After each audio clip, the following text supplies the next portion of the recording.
સૌ વાલા મિત્રોને મારા જય સિયારામ। હું દુષ્યંત પાઠક શ્રી હનુમાનજી દાદાની અસીમ કૃપાથી એક નવા વિડીયો સાથે આપની સેવામાં ઉપલબ્ધ છું। તો વાલા મિત્રો, આજનો ઉપાય આ વિષયની અંદર તારીખ છે 26મી જુલાઈ 2026 ને વાર છે રવિવાર। પંચાંગ કહે છે અષાઢ મહિનો ને કૃષ્ણ પક્ષ ચાલી રહ્યો છે, શુક્લ પક્ષ ચાલી રહ્યો છે। શુક્લ પક્ષની સાથે જ્યેષ્ઠા નક્ષત્ર અને ઇન્દ્ર યોગ છે। વૃશ્ચિક રાશિનો ચંદ્ર છે, ત્યાર પછી ધનુ રાશિનો ચંદ્ર થશે અને કર્ક રાશિનો સૂર્ય। અશુભ સમયની જો વાત કરું તો યમઘંટ બપોરે 12:33 થી 2:13 સુધી છે અને રાહુકાળ સાંજે 5:31 થી 7:11 સુધી છે। આ બંને સમય અશુભ સમય છે। અશુભ સમયની અંદર કોઈ પણ પ્રકારનું શુભ કાર્ય અને શુભ યાત્રા ના થાય। શુભ કાર્ય અને શુભ યાત્રા કરવા માટે કોઈ સારું ચોગડિયું, કોઈ સારું મુહૂર્ત લેવું છે, જેમાં ઉત્તમ અભિજીત મુહૂર્તનો સમય બપોરે 12:07 થી 12:59 મધ્યે છે। આ સમયની અંદર તમે કોઈ પણ પ્રકારનું શુભ કાર્ય અને શુભ યાત્રા કરી શકો। વાલા મિત્રો, હવે વાત કરીશું આજના ઉપાયની। તો આજના ઉપાયમાં વહેલી સવારે સ્નાન કરવા બેસો, નાહવા માટે બેસો, 50 ગ્રામ વાડકીમાં દૂધ લેવાનું, નાહવા માટે બેસો, શરીરને ભીનું કરી દેવાનું પાણીથી। ત્યાર પછી આખા શરીર પર દૂધનો લેપ કરવાનો છે। દૂધ આખા શરીર પર લગાડવાનું છે, માથાના વાળમાં ને પગના તળિયામાં નહીં। એ સિવાય આખા શરીર પર દૂધ લગાડજો। ત્યાર પછી ચોખ્ખા પાણીથી નાહજો। સાબુ અને શેમ્પૂનો ઉપયોગ પણ તમે કરી શકો।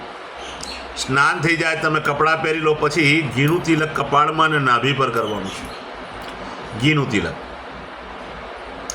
ત્યાર પછી સીધું સંધ્યાકાળે પશ્ચિમ દિશા તરફનું મુખ રાખી શ્રી હનુમાનજી દાદાને એક કાકભૂષણજી રામાયણજીનો પાઠ અને એક હનુમાન ચાલીસાનો પાઠ દાદાને અર્પણ કરજો।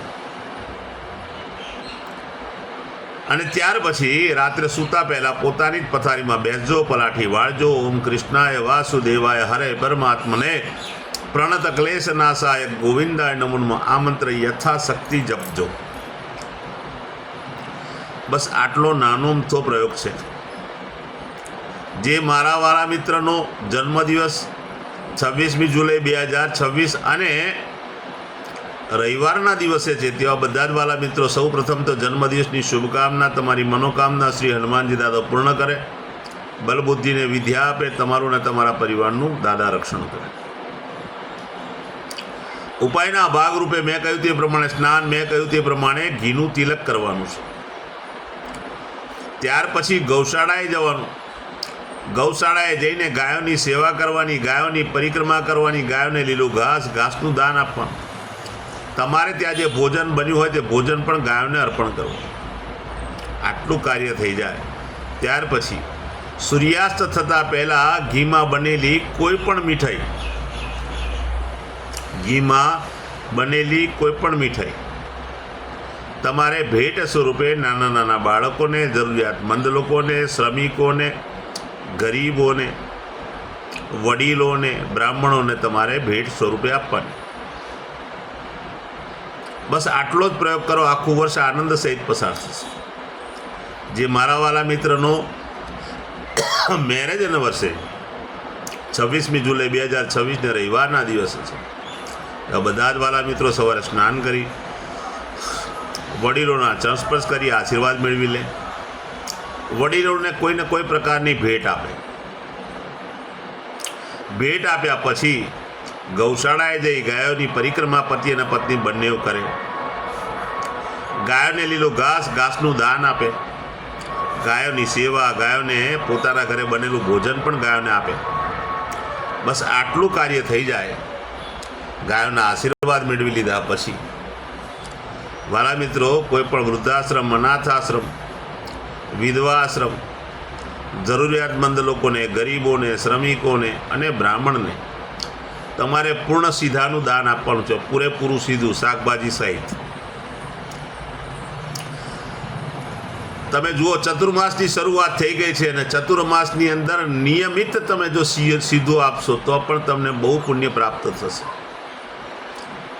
નિયમિત સીધું આપો, યથાશક્તિ આપો, ના આપો તો આટલો ઉપાય કરી લો, આખું વર્ષ આનંદ સહિત પસાર થશે। વાલા મિત્રો, મારા બધા જ વિડીયો યુટ્યુબ પર હોય છે।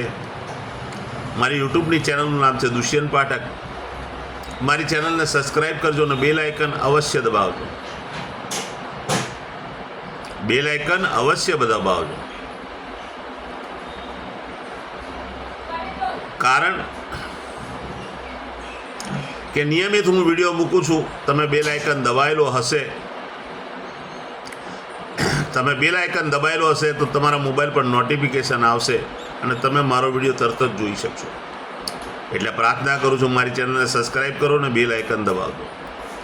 મારું ઇન્સ્ટાગ્રામ, મારું ફેસબુકનું પેજ, એનું નામ પણ દુષ્યંત પાઠક છે. મારા પેજને ફોલો કરજો, લાઈક કરજો અને પ્રાર્થના કરું છું કે મારા બધા જ વિડીયોને શેર કરજો. કોઈ સંઘર્ષમાં ફસાયેલા વ્યક્તિ સુધી આ વિડીયો પહોંચે, બસ એ જ પ્રાર્થના છે. વાલા મિત્રો, હું નિયમિત એક વાત કહું છું કે મારો એક વખત વિડીયો જોવાથી કે એકવાર ઉપાય કરવાથી પરિણામ નહીં મળે. નિયમિત વિડીયો જોવો પડશે અને નિયમિત ઉપાય કરવો પડશે, તો તમારા જીવનમાંથી સંઘર્ષ દૂર થશે. નવા વિડીયોમાં ફરીથી મળીશું. આપ સૌને સિયારામ.